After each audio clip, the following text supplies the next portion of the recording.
Assalamualaikum warahmatullahi wabarakatuh.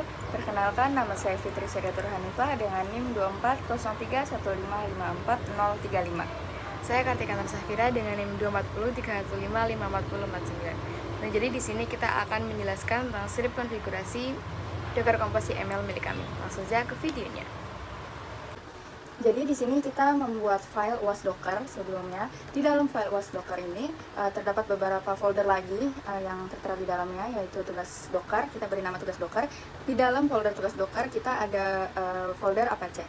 Apache ini merupakan, kalau misalnya di soal yang diberikan, merupakan aplikasi wajib atau yang harus dipilih. Kita memilih Apache HTTPD. Lalu di sini tuh ada file Apache konfigurasinya. Nah, fungsinya itu untuk mengatur pengaturan server web. File ini bisa mengontrol lokasi file yang akan disajikan, pengaturan keamanan, modul yang digunakan, pengelolaan login, dan lainnya. Jadi di sini tuh virtual hostnya bintang 280 itu maksudnya ini ada di untuk web. Terus di sini ada server adminnya juga buat ke lokal hostnya juga, terus dokumen, root, segala macam. Kita taruh konfigurasinya itu di sebelah sini. Lalu setelah ada folder Apache, kita juga ada folder data. Nah, folder data ini merupakan folder wajib juga, namun dia berbasis database dan kita menggunakan atau memilih menggunakan MySQL. Nah, di dalam file MySQL ini dia gunanya itu untuk menyimpan file-file atau data. Nah, baik, jadi di sini karena kita disuruh untuk membuat file konfigurasi ya, atau membuat script Docker Compose YAML untuk menghubungkan dua server. Nah, untuk server yang pertama tadi kita memilih PG admin, kemudian yang kedua kita menggunakan database dari MySQL. Nah, untuk Docker Compose YAML di sini kita akan menjelaskan strukturnya dari yang paling awal, yaitu version. Nah, version di sini kita menggunakan version 3. Version itu juga banyak memiliki beberapa versi, namun ini kalau buat versi 3 tuh sudah cukup buat mendukung berbagai fitur dalam Docker gitu. Dan untuk perbedaan versi di sini juga sebenarnya tidak begitu berpengaruh ya. Dan untuk service, di sini kita menggunakan layanan web.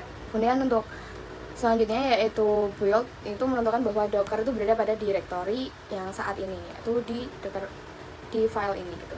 Dan untuk container name di sini itu untuk memberi nama spesifik terhadap kontainer yang kita buat itu. Untuk port sendiri itu port di sini itu mengarahkan dari port lokal ke port di dalam kontainernya. Di sini tuh kita ada port lokalnya 8000, kemudian di dalam kontainernya itu port 80. Selanjutnya itu ada volume. Nah, volume itu menghubungkan file atau directory di host ke kontainer. Sama seperti port. Jadi untuk yang depan itu dari lokal dari hostnya, kemudian yang di belakang itu yang di kontainer. Nah, di sini kan kita punya folder Inventa. Inventa di sini itu adalah folder yang dia pakai struktur PHP yang juga udah nyambung ke data di MySQL-nya. Kemudian di sini ada depends on MySQL DB. Jadi sebenarnya di sini tuh fungsinya biar dia harus jalan kalau yang bawah tuh udah jalan. Di sini ada MySQL DB-nya gitu. Kemudian di sini ada fungsi restart always. Nah, restart always itu maksudnya tuh kalau fungsinya tuh kalau misal di dockernya kan kita udah jalan. Nah, kalau misalnya dockernya kita tutup, nah tuh kalau nggak dikasih restart always, kita bakal ngulangin nge-start dari awal satu-satu. Tapi kalau udah kita kasih restart always, dia bakal, walaupun udah tutup, kalau waktu kita buka dia udah bakal langsung jalan seperti sebelumnya gitu. Terus untuk network, sini kita pakai app network. Layanan yang selanjutnya itu ada MyAdmin. Jadi image itu di sini kita menggunakan image resminya dari PHP MyAdmin. Terus container name-nya kita memberi nama PHP MyAdmin, alasannya supaya mudah diingat saja. Terus untuk portnya penjelasannya seperti kayak yang tadi. Selanjutnya ada environment-nya. Di sini ada PMA arbitrary sama dengan 1 itu fungsinya itu untuk mengizinkan akses ke database arbitrarnya. Terus ada PMA_hostnya itu dia untuk menentukan bahwa database host adalah MySQL Lab DB. Terus ada MySQL_root_password sama dengan root itu fungsinya untuk kata sandi atau menjalankan kata sandi di root MySQL-nya. Terus restartnya juga penjelasannya seperti yang tadi. Terus depends on-nya itu sama aja kayak yang sebelumnya. depend on dan networks itu penjelasannya sama kayak yang sebelumnya. Layanan yang ketiga ini ada MySQLDB. Nah, ini adalah penentu dari kedua service sebelumnya. Jadi kalau misalnya MySQLDB-nya nggak jalan, yang service-service sebelumnya itu nggak bakal jalan juga. Image ini kita juga sama menggunakan image resmi dari MySQLDB-nya. Versinya kita menggunakan versi 8.0. Terus container name-nya juga sama, kita menggunakan yang mudah diingat. Terus penjelasan restart OS-nya juga sama seperti tadi. Dan environment di sini kita menamakan database-nya itu dari Inventa, kemudian password-nya itu root, nama usernya kita nanti kalau misalnya kita masuk ke PHP My Admin kan kita suruh login dulu. Nah, di sini tuh konfigurasinya. Jadi nanti kalau ada suruh masukin user sama password, kita udah bikin di sini. Ntar usernya namanya user, passwordnya password. Jadi mudah diingat. Untuk masuk ke itunya nanti, untuk portnya kita di sini lokalnya menggunakan 8989 dan kalau misalnya buat ke webnya itu 3306. Udah default dari MySQL-nya. Betul. Terus ini untuk penjelasan volume dan networks ini masih sama kayak yang sebelumnya. Jadi sini kita ada networks. Itu kita pakai driver bridge yang itu membuat jaringan. Jadi jenis jaringan default di Docker yang memungkinkan komunikasi antar kontainer dalam jaringan yang sama. Nah, tadi kan kita di sini networknya kita semua sama kan pakai app network gitu. Jadi ini bakal dijalanin dalam satu ini biar bisa jalan barengan. Nah, kesimpulannya dari file yang kita bikin tadi, kita di sini ada PHP web sebagai server aplikasinya, kemudian ada PHP My Admin sebagai database termukanya dan MySQL sebagai database servernya.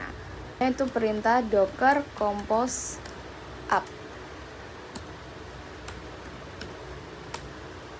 Nah, di sini dia bakal nge-build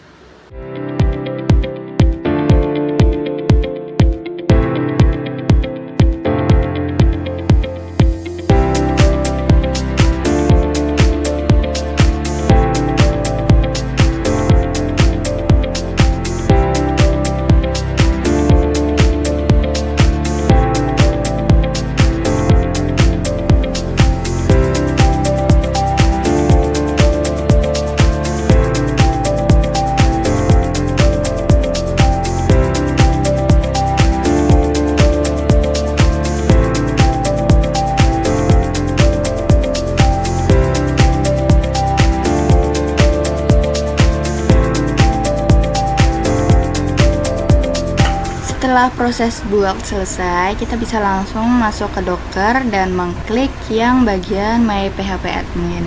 Di sini nanti akan langsung masuk ke webnya. Pada web PHP My Admin ini kita memasukkan server yang sudah dibuat sebelumnya. Di sini kita servernya itu namanya MySQLDB. Lalu masuk. Nah, di sini kita cek dulu nih inventanya udah terimport atau belum. Kebetulan kita sudah mengimport sebelumnya. Jika belum terimport, bisa langsung klik yang bagian importnya yang di sebelah atas dan pilih file yang mau diimport. Setelah memastikan semua file sudah terimport, kita bisa balik lagi ke Docker, lalu pencet yang bagian php.webnya. Ini akan mengarahkan ke web. Cara lain untuk membuka PHP-nya ini juga bisa langsung ke web browser, lalu ketikkan localhost 2 8000/. Nah, di sini kita bisa langsung lihat webnya sudah bisa terbuka.